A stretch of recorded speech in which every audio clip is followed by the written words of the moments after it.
Good morning. Welcome what will end up being really the last planned video of this course. And what you see behind me is pretty much a map of all of the different topics that we've had and what you need to know to get ready for this exam. We know this exam is a little bit different than others. It is, of course, an open note type thing, but you should try to prepare for it as you would if you needed to do it from memory. And I'll go through some of those details as we go. I'll also put them in an update when I post the exam. So let's get into it. What I have is kind of a flow of the year, and I'll talk about some of these things, and then I'll just kind of let you stare at it for a while. First, we started with limits and continuity. With limits, of course, we wanted to evaluate limits. One way of evaluating limits is direct substitution. In order to do that, quite often we had to simplify it or rewrite it in some way so we could just put the number in. There were some special trig limits that you want to be aware of and know where to find them in case you need to use them. And of course, our latest limit topic was using L'Hopital's rule, a way to take the derivative of the top and bottom of a fraction separately to rewrite it, and then eventually keep trying to use direct substitution until it works. There will be no delta epsilon and a proof from the definition. You may remember doing that much earlier in the semester.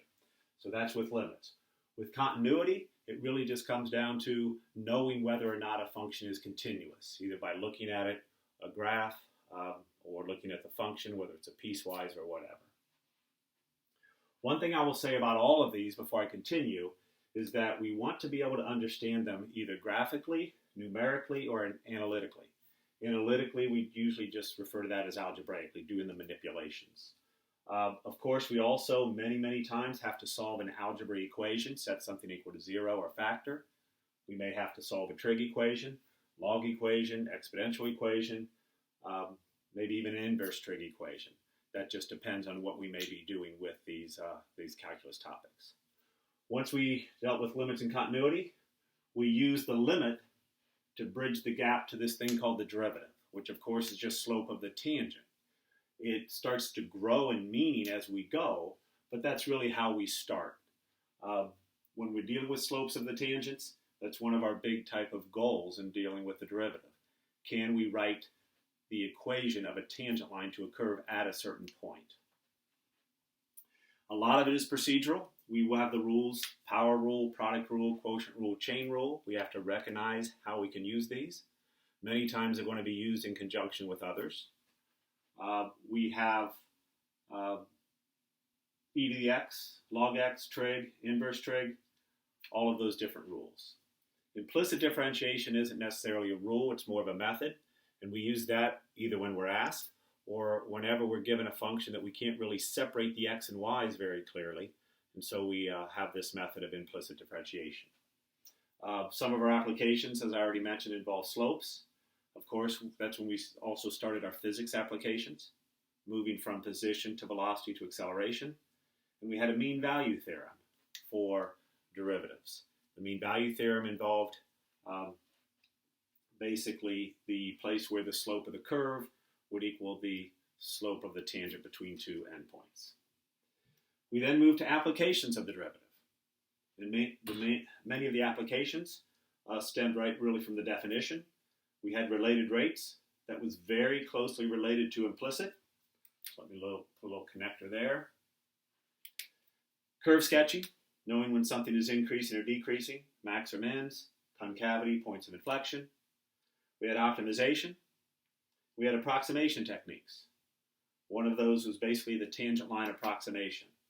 We are not responsible for Newton's method. Originally in the syllabus, we might have mentioned it, but not for the exam. Optimization and related rates especially, you have to be able to read the problem. You have to be able to usually pick out some equation, usually from geometry or trigonometry, or something that's just given, and use that equation in order to solve the problem. But again, you'll have references for that. From applications of the derivative, we then move to what we could call anti-differentiation or integration. We started with the integration more as an antiderivative, so we jumped right into the rules. How do we find these things called the integral or the antiderivatives? There aren't a lot of rules. We have the power rule, e to the x, 1 over x, trig, inverse trig. Everything else is done, and I wanted to put this separately, by U substitution.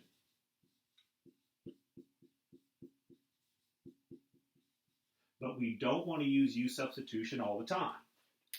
Quite honestly, we can change the look of something in order to be able to decide if we can use any of these other rules instead of U substitution.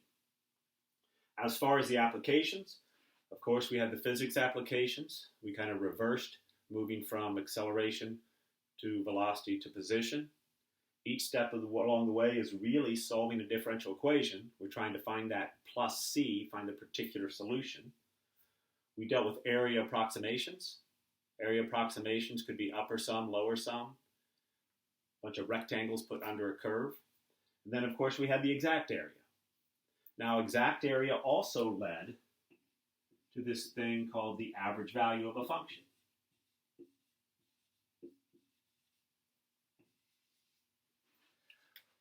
So, that's a very quick recap. We have it up here. I'm going to keep it up here and get out of the way for just a minute. But before I do that, a few other things about this.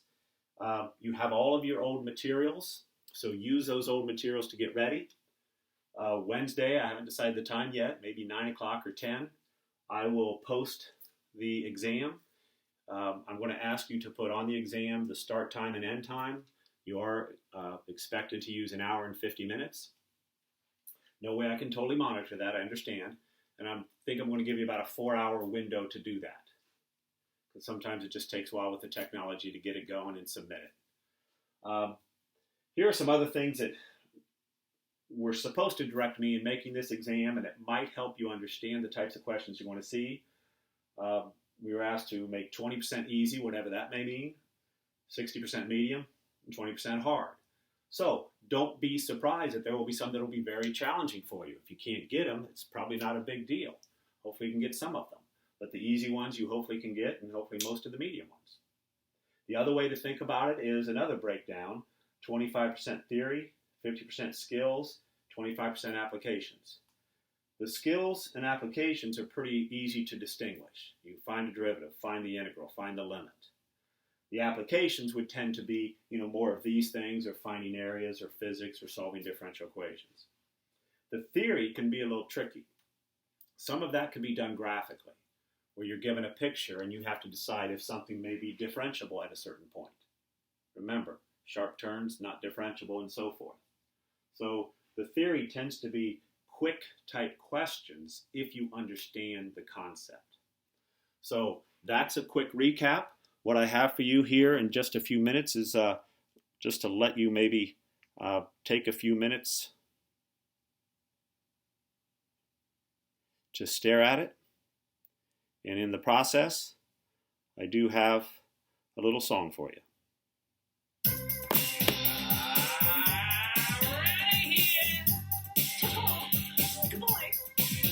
been hanging around this Graceland too long. You want to play? I'm sorry, really must leave, I'm sorry. Please get home. Anyway, go. I've really got to go. There's no tomorrow, sayonara. I'm out of here. I've really had enough of all this rhyming stuff. Being a kapuka. I'm gonna scoot, I'm out of here. There simply ain't no way this sister's gonna stay. No, I'm too twist. You get my gist, I'm out of here. You've seen the last of me, 'cause I am history. See ya, senor. Can't take no more, I'm out of here. Now I tell it, is it time? Run. Get out of here. Where's the colonel with my car? Bring the blue Cadillac. Salam shalom. Yeah, I'm going home. See you later, alligator. I'm out of here. It's been a ton of fun, but I've got to run. It's been a blast, but it can't last. I'm out of here. Gotta skedaddle and hit the saddle. Can't hesitate. I'm running late. I'm out of here. Hasta la vista. I'll see you, mister. I'm gonna split the road to hit. I'm out of here. I killed it. See ya. Goodbye. Shalom. In the. I can use me one of them fried banana sandwiches right now. You know what I'm saying? Yeah. I don't think I've ever said skedaddle before in my life. Goodbye, Alvina Zane. I really can't remain. That's it for now. I'm saying ciao. I'm out of here. Ciao, ciao, ciao. Hasta la vista. gonna scoot on out of here. Close the door behind you. You were gonna let in some flies, if you know what I mean. Yeah, we good. I'm gonna bring me my white Cadillac. What was that?